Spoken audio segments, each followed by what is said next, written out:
চলো গাইস, তোমরা দেখতেই পাচ্ছ এই যে আমাদের একটা পুকুর পাড়, আর এখান দিয়ে অনেক গাছপালা লাগানো আছে। তো এইখান দিয়ে আমাদের তাল গাছ, এটা হচ্ছে আমার কাকার বাসে, এটা হচ্ছে আমাদের ছোট ভাই অঙ্কুশ, আপনারা দেখতেই পাচ্ছেন।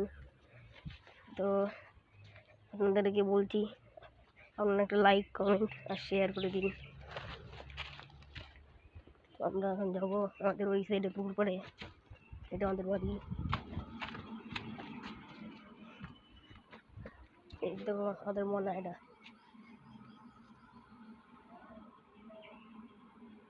এটা আমাদের মনা। তো আপনারা দেখতে পাচ্ছেন, চলুন পুকুর বাড়ি দেখাচ্ছি।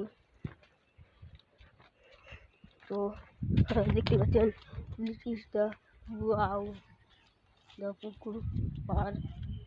তো গাইস, আমাদের ভিডিও এখানেই শেষ হচ্ছে। একটা লাইক কমেন্ট আর শেয়ার করে দিন।